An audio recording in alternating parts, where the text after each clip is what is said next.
Hi there, it has been a while as usual, but I have with me the XS20, the new camera that Fujifilm announced yesterday, and the 8mm F3.5 that they've announced yesterday as well. I made a review for Fujifilm Belgium. They asked me to test the camera and the lens and review them for their own YouTube channel, but I thought I might as well share it with you because some of you might be interested in this camera or this lens. Full disclosure, I was paid by Fujifilm Belgium to test this camera and share my thoughts on their YouTube channel, but I won't let anyone pay me for my opinions. Those are my own. So I will share this video that I did for Fujifilm Belgium with you right now, and after the video I'll be back with some thoughts and reflections now that I had a little bit more time to think about this camera and lens. There we go.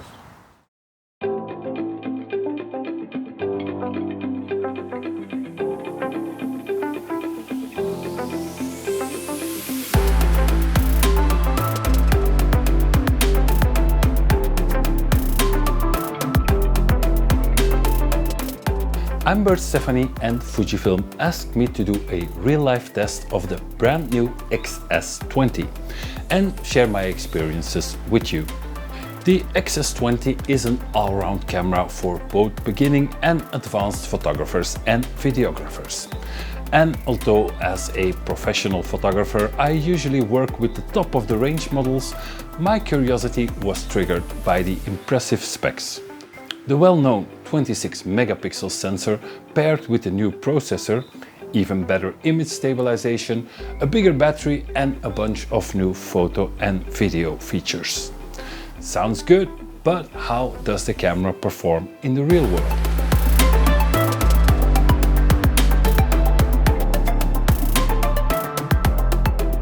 To capture as many different subjects and situations in a short amount of time, I decided to use the XS20 with everything live threw at me during 2 weeks. A long off-road bikepack trip with my buddies, a meeting with an American musician, a tourist trip with my girlfriend, and of course, everyday life.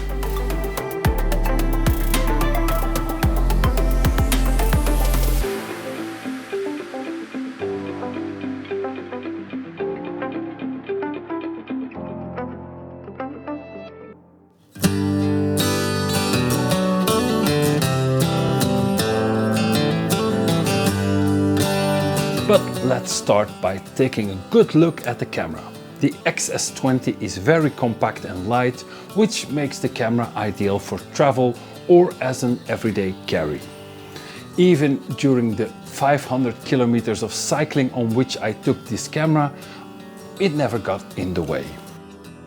Despite its compact size, the XS20 feels very good in the hand. The deep ergonomic grip allows you to comfortably shoot for a full day. All the buttons and dials are in a logic place and often customizable. You will have to get used to any new camera, and as a professional photographer I would prefer some more customizable buttons, but after a few days operating this camera was just muscle memory.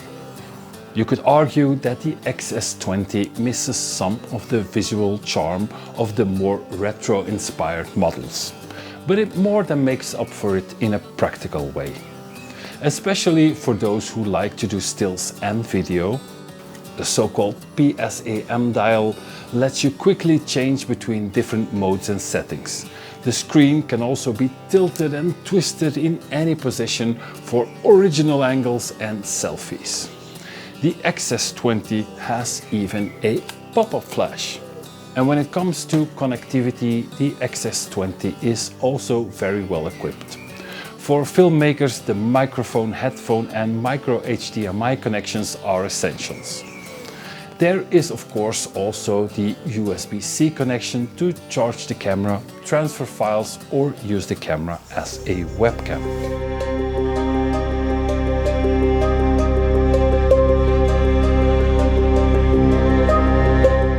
Somehow the Fujifilm engineers managed to fit the bigger NPW235 battery in this compact body.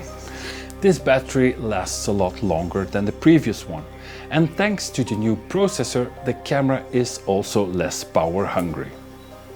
During my testing days, I easily managed with one battery for a full day.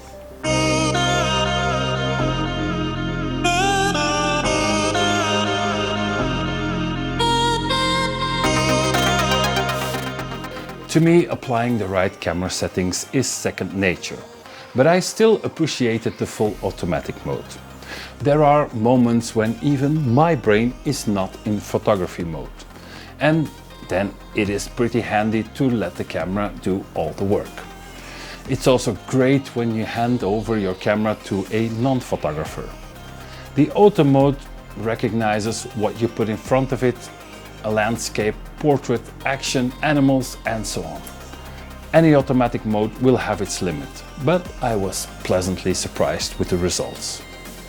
Now, all this automatic magic doesn't mean this camera is not suited for the more advanced photographer or videographer who wants to control all the parameters. You can easily override the automatic functions or go to full manual mode. The 4 custom settings, C1 until C4, can be personalized for the kind of situations you expect to encounter. For example, you can program C1 for black and white street photography, C2 for action videos, C3 for colorful landscapes, and C4 for slow motion. For video, you will get the same flexibility. The automatic functions work really fine, but the more advanced filmmaker will be able to customize the settings.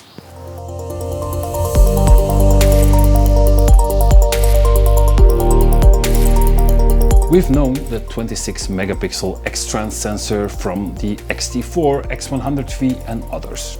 You could say that this isn't the newest sensor on the market, but personally I think this sensor is an excellent choice for the XS20. 26 megapixels is more than enough for most people and applications. The file sizes remain reasonable, so there's no need to buy a new computer, memory cards and hard drives. The photo and video quality is fantastic, even in bad light. Thanks to the film simulations, you can give your images a nice look straight out of camera. And for the videographers who like to have some more margin for color grading, there are the excellent F-Log and F-Log 2 profiles.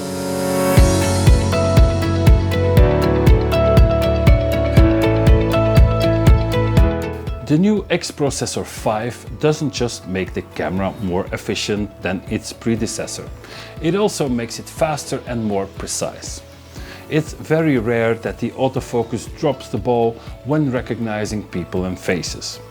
With the subject tracking, the camera can also recognize animals, bikes, cars and other subjects. On the video side, the AF has improved significantly as well. The combination of stills and video has become increasingly more important. And thanks to cameras like the XS20, it's also become easier and more practical.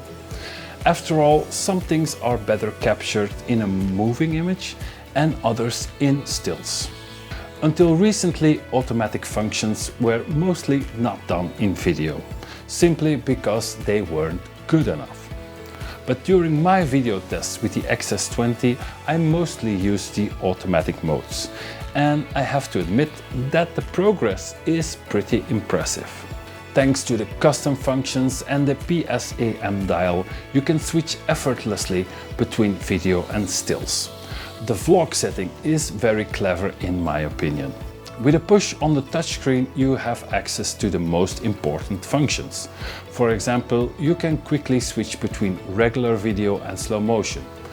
Another thing that I find super handy is that you'll get a big red rectangle around the screen when recording in standard speed and a big green rectangle when shooting in slow motion. And for those who like to demonstrate products, the product priority mode makes life a lot easier. More experienced videographers will also enjoy the advanced features, settings and even 6K video.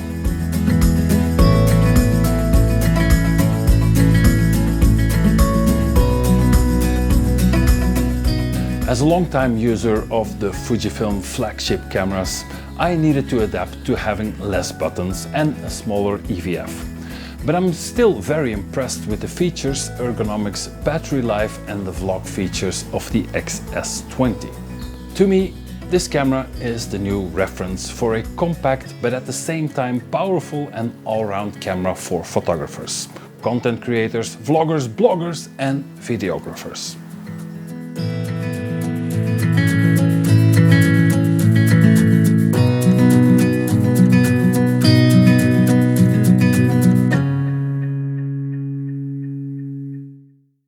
Now the thing that stood out the most for me is how small and tiny the camera is while still being very ergonomic. I even used it with bigger lenses, and even though it's tiny and light, it still fits my hands really well even for a long day of shooting. So ergonomically it's definitely a win.